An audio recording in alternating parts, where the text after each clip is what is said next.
1990. Click.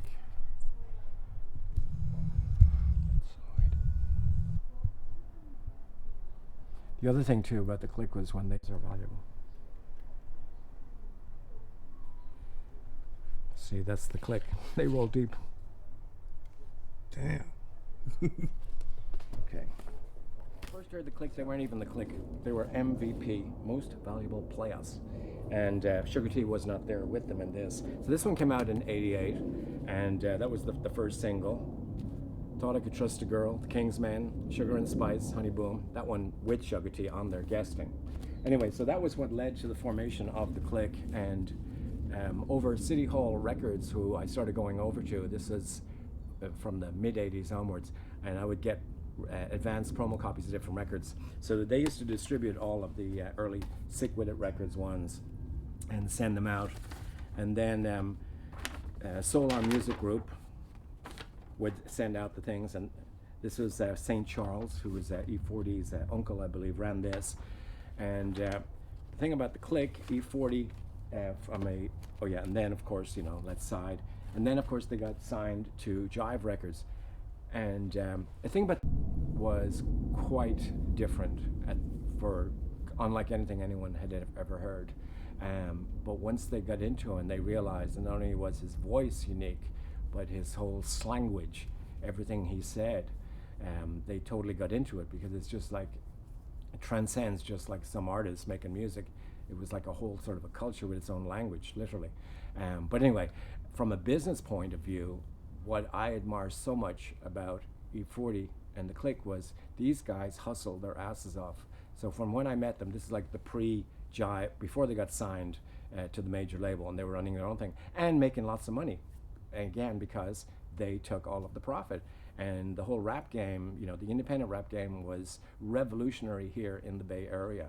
Too Short kind of led the way out the trunk, and then E-40 came along. Master P, he took notes of all of this, and he took it and perfected it to another level, and kind of along the same way. But for the Click and E-40, not only did they elevate the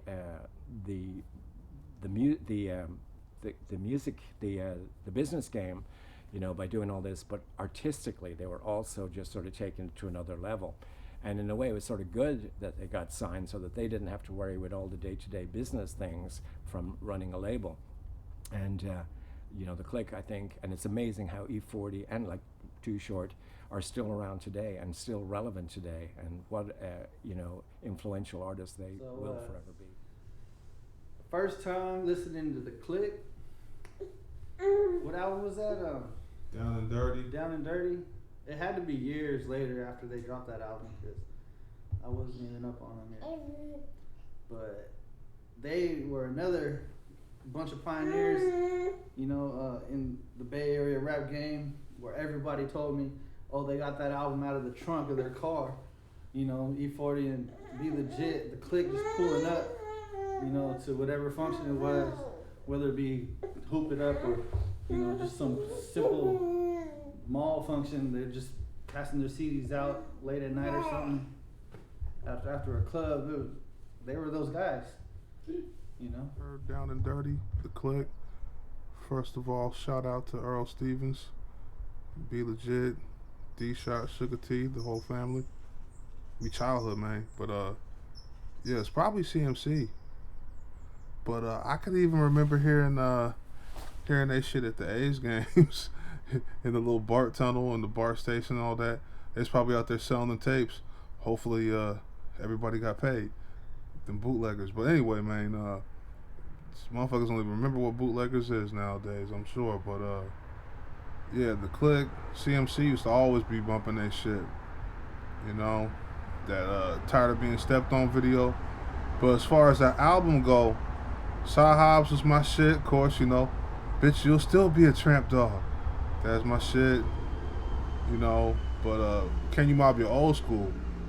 Shit, Lil Bruce used to be gassing back in the day. There's a lot of slaps on that album, but shit, that second one, what the fuck? Oh, yeah, game related. I'm sorry, I'm having a brain fart and shit, but yeah, that game related, man. I came out when I was in high school and shit, so freshman year, You couldn't go nowhere without hearing Hurricane and shit. Now we grow up and shit, you know, we already kind of knew what Hurricane was in high school or whatever, but now look at it all bottled up, you know.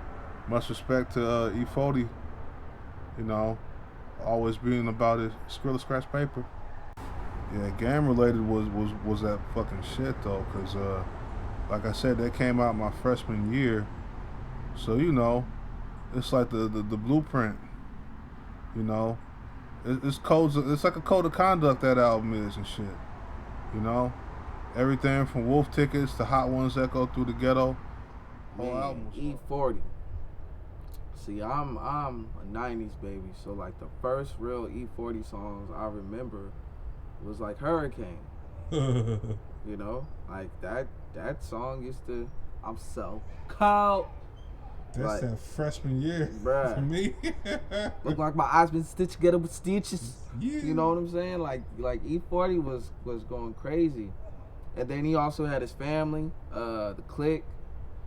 The Clique was even crazier. What's my Sprinkle Me with his sister, Sugar T. Sister, you know, man, they went crazy on that. So it was on their job. You know, that was my introduction. Like E-40 and Too Short, those are to me are the pioneers of what this music is. You can even go MC Hammer too, you know, but to me coming up, like those were the two cats I always seen like really like we putting on for the city, we putting on for the town, we putting on for the Bay Area, for the culture. Like they always represented.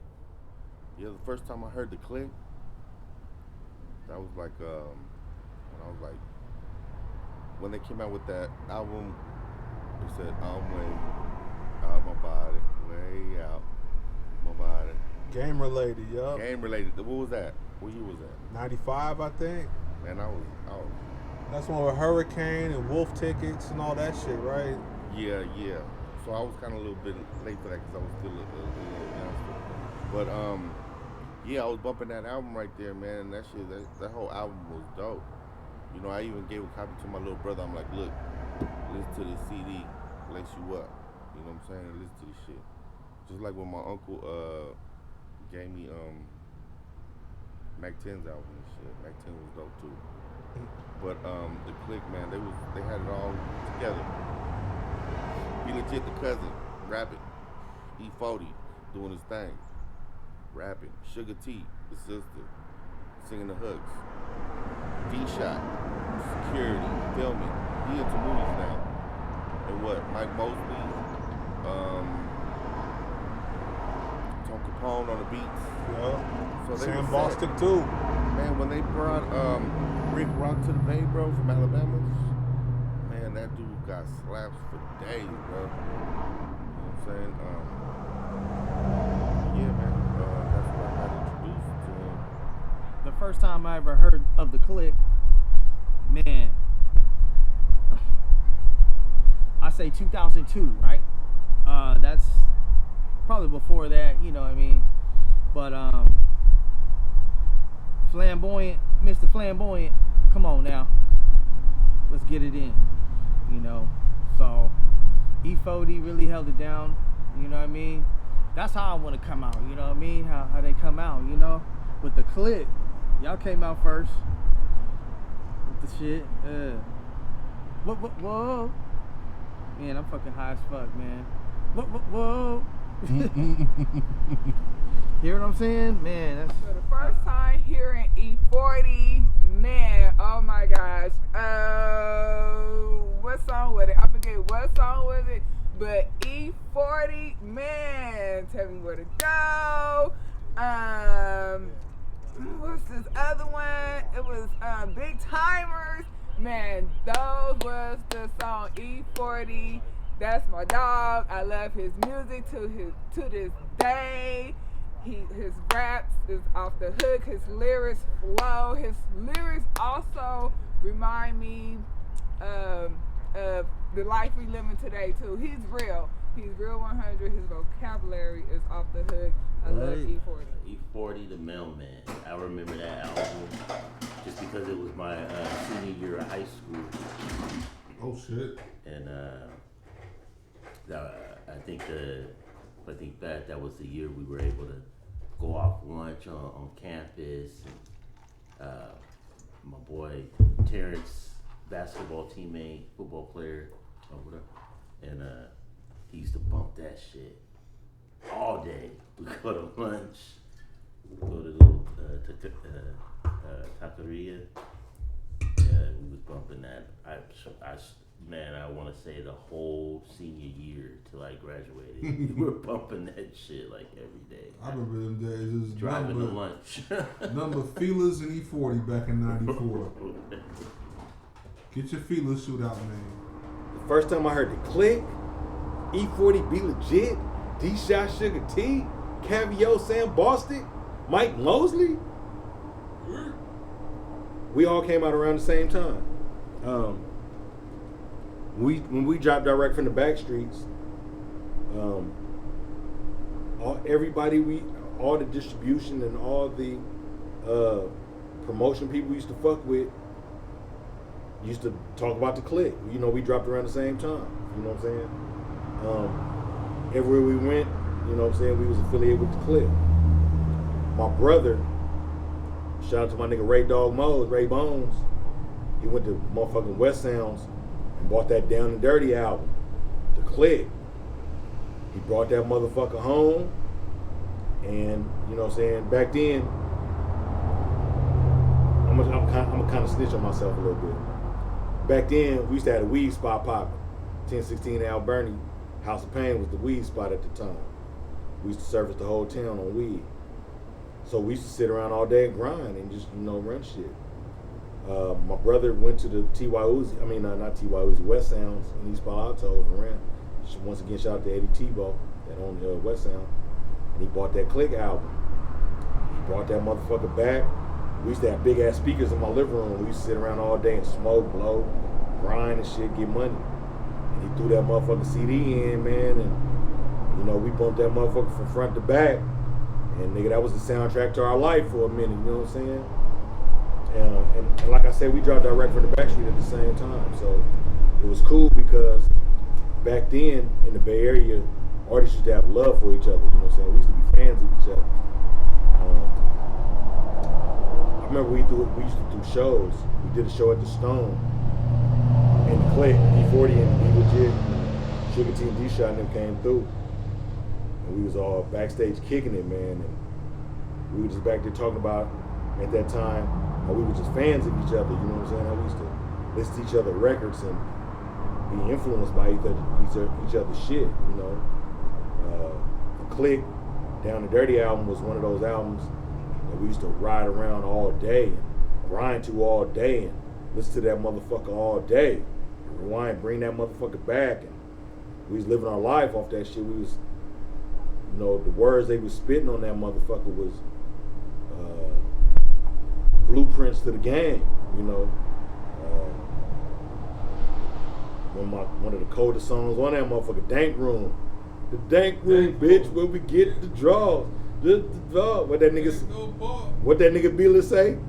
All I could do when I listen to that is give her a beeper, in front of her sack. Meet me at the track by 3:15. We can talk about making us some green. Nigga, that soundtrack to the game, nigga. You feel me, nigga? Nigga, that's bitch, you'll still be a tramp dog. Nigga, that was blueprint to the game, my nigga. Yeah, it was though. That was blueprint to the game, my nigga. Testing 1, 2, nigga. What? Right. Tested. I'm a hog, nigga. Beverly Hillbilly. Pork and beans, oxtails, pork and beans, chili, nigga. What? Hey, nigga. Man, Yeah. Nigga, that was soundtrack to the game, my nigga. That was blueprints. At that time, we just had respect for each other, you know. They used to come to our shows. We used to go to their shows. RBL drop. We used to go to RBL shows. And us and the Click used to be in the building, you know. I used to love this what really fucked me up about the Click. We was at the Stone headline, and our manager, Tony Peaks, shout out to my nigga Tony Jackson, Peaks. He said, hey man, the click niggas wanna holler at y'all. So we came from the back and we went out to the front.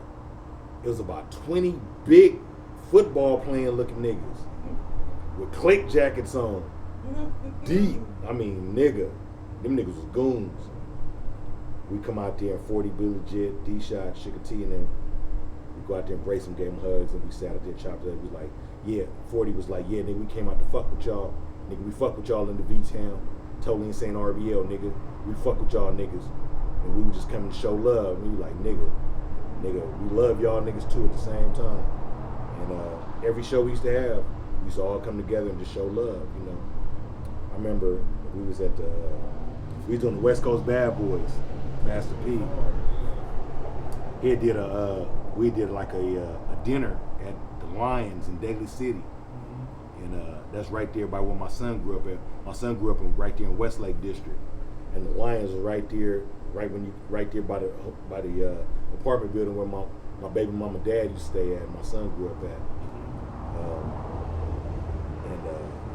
And E-40 and them came through. And we was all talking. We was at the Lions. He was matter of fact, that motherfucker might have been it wasn't Lions then, it was shit. I forgot the name of that fucking restaurant, but it was like a high-end restaurant back in the days. Pepper Mill. It was the Pepper Mill back then. Before it was Lions, it was the Pepper Mill. Yeah.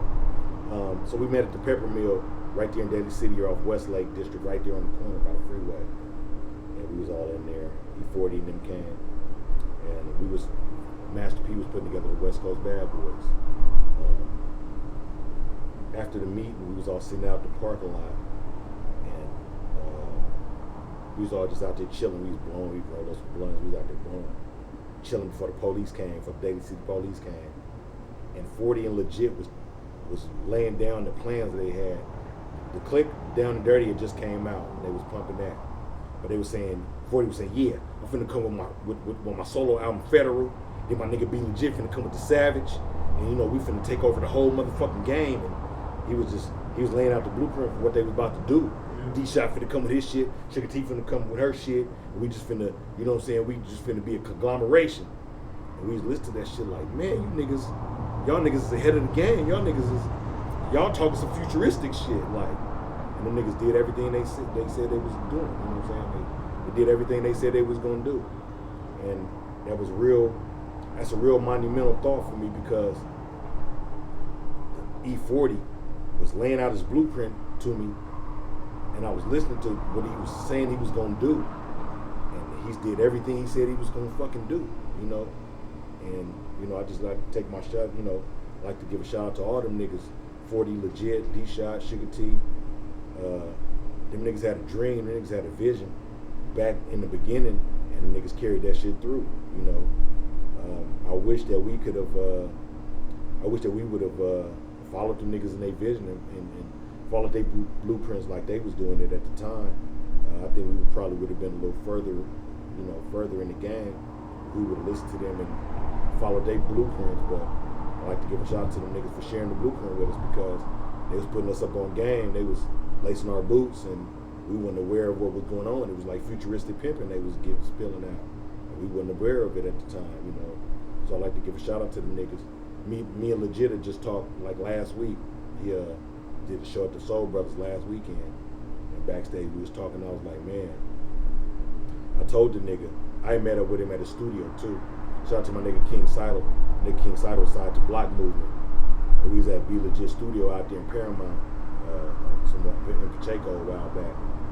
And I sat down, we was talking, and I told him, I said, man, look, man, you know, I know it probably don't mean nothing to you, and I'm sure, you know, but I just gotta let you know that I'm proud of what y'all did, man. Y'all told us what y'all was gonna do, and y'all carried that shit to the letter. So I was telling Be Legit, you know, I was like, you know, y'all became the blueprint of the Bay Area. Y'all became what the standard that niggas need to follow, you know. And I just like to let you know, give you your flowers while you still here, nigga, that, nigga, I'm proud of you, nigga, and much love that y'all did what the fuck y'all said y'all was gonna do that night at the Pepper Mill back in 1993, 94. And Y'all did that shit, you know what I'm saying? And now we in 2021, and y'all niggas is the Mount Rushmore of the Bay Area, you know what I'm saying?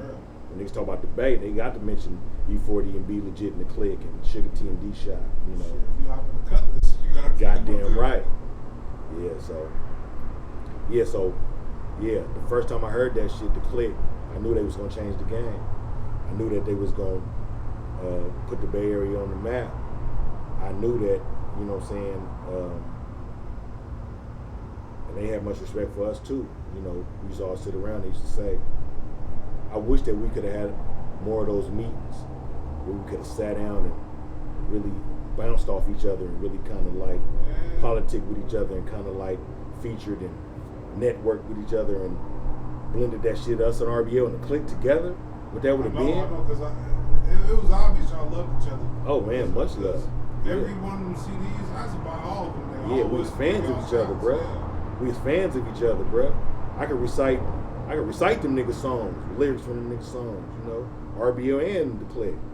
And it was a lot of love, man. I just wish that the Bay Area would have followed that format of the love that we had back then. Even with SIBO, Mac Mall, JT and the GLP, Cold World Huskies, 11-5, Mac Dre and Young Black Brother, all that shit, man. You know, I just wish that we could have kept that brotherly love all these years and kind of politicked and networked a little bit more. But back then it was about your own clique, your own sound, your own, you know what I'm saying? Yeah. Niggas had their own brand and their own sound, and they wasn't trying to, their own universe. They wasn't trying to fuck that up. You know what I'm saying? But I just wish we could have networked a little bit more. But we all fuck with each other. 40, tycoon that he is, Be Legit the tycoon that he is, Mac Dre the legend he is, Black Sea the tycoon that he is. We all still fuck with each other. We all still DM each other, and we all still thumbs up and fans of each other, you know. That should never die. We all still family, you know. Yeah, we're all still family. We all love each other. We all fans, you know. Yeah. I just wish that it was more, the Bay Area had more productions to where we can all come together and do functions and do shows and do tours and do, you know what I'm saying? I think that's something that, you know, us civilians gotta look into, like, hey, can we get y'all in the town? Yeah, you know, it should be more tours and more shows and more functions. We can get y'all in every city. Bring us all together. We all do city in California. Delinquents and bad influence and I see them 3 times crazy. We ain't trying to let you in and provide for that element. Get inside on some sucker biz, no cap for much straight foolishness. Niggas act like I'm new to this. Cold days, y'all ain't seen half the clouds. Intrusive how I break it down, altercations never stood no ground. Think fast, y'all seem so comfortable until you see me.